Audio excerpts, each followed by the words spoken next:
inyong mami diri sa Canada. Hello everyone, ibet. Ako na po nino si Mami Marilyn no diri sa Canada karon kay mamaho ta kay magtrabaho na po dagoy. Usually guys hindi ako nagbe-breakfast no, but today I make the changes. Charot. It's Eid na bulad no na panahon pa sa kupong-kopong ako ni sa giluto mo nang gahi pa kayo ni sa imong nawong. Magsabaw na punta og kape kinadako betang pobre diha jud tanaanan ani sigirag pangapi. Mo nang gabagtok na po ng naong ani kasi sigirag pangapi tong bata. I'm going to work na guys. It's already 8:45. It is already in the bus. Medyo late masyado yung bus nila, late.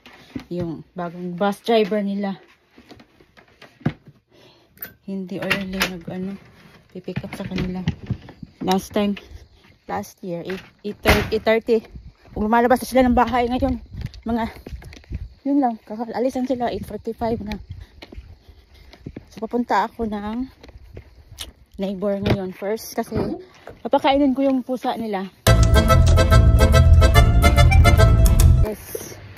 I'm here. I'm gonna feed the cat first.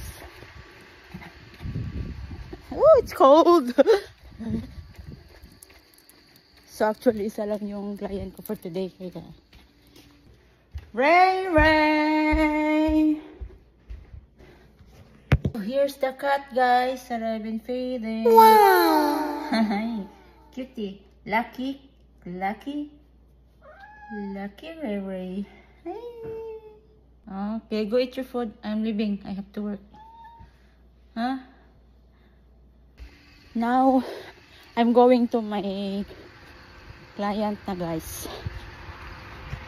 So, 5 oras to, guys. Ang client ko, kaya hindi na ako mild lang ako ngayon, hindi masyadong crazy hours today.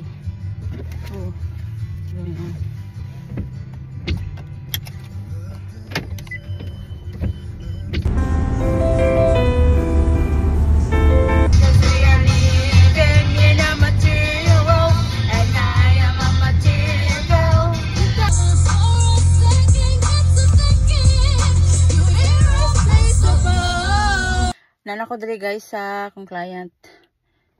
So I'm gonna bring you inside. Yes. Hello, Hank. Are you mad at me, Hank? This is a huge house, guys. So I always start in the bathroom in this house. And when I do the bathroom, I always vacuum first. Especially when the client has a dog. This kind of job, you have to be fast. But of course, make it sure it cleans properly. Kay nakamagunuban cleaner, basta malimpyo lang, okay na. Hays, makalagot. Of course, while cleaning, there's someone always watching me to make sure everything is clean. Guys, the dog. After I clean the bathroom, guys, and the windows, I work my way to the kitchen. So, in this job, you also need the time management to be able to do everything or at least make your time worth, especially when the clients don't give you enough time to clean. There's some clients will say, just do whatever you can with the hours they give, which is not very helpful for us cleaners. Thanks God, those clients are not mine. Anyways, guys, cleaning is not only client satisfaction, but also, my satisfaction, the cleaner's satisfaction. Because, when when you leave the house, you have the confidence that you clean it properly or you've done much to those hours that they give you and to make it work, right? No kidding, when the clients are happy, the cleaners also are happy. Then everybody is happy. Agoy. Kakapoy na ba magsigig English? Oy.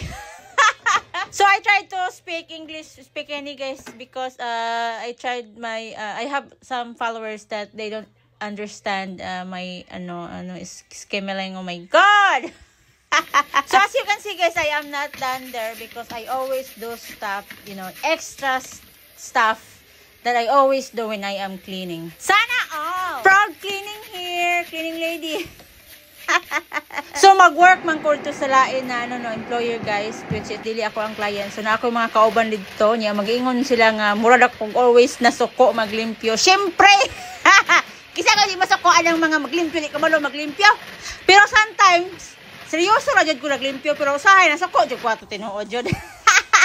Dili man ko nila ginaseryoso ang paglimpyo guys. Nakaragaling makalimpyo lang sila mauna na. Pero i-check na ganin mo ilang mga trabaho. Ginoo ko. Makasapot! So I'm almost done guys. Of course, magmapping naman yun na ang pag-last nato. No, lain po og mag-vacuum ta. So nahuman ako og ready to go home na. Yay! I'm working guys. And I accidentally dropped my water bottle. And it's broken. The lid is broken. I'm so sad. This one is expensive and then I just broke it. Look at this. Now, I have to pick up the kids early at school, but I am hungry. I'll eat first and... What is going on? Why they have this? Look at their bags, McDonald's bags. So I sit like this because there's also a car parked beside me and she's also eating McDonald's. Look, it can go good. Just so funny. So I am here at school guys. 3:30 yung out nila. So andito na ako. Sinundo ko na si Ori. My backpack weight because My water bottle also broke. your weight. Yes. Well, I have another weight. You also have another lid? I have another weight. Where is it? PJ did not come guys. He wanna ride the bus. 2 water bottles broken today. Thank you everyone for watching. Please like and share and follow na rin. Oh my. Did you get McDonald's?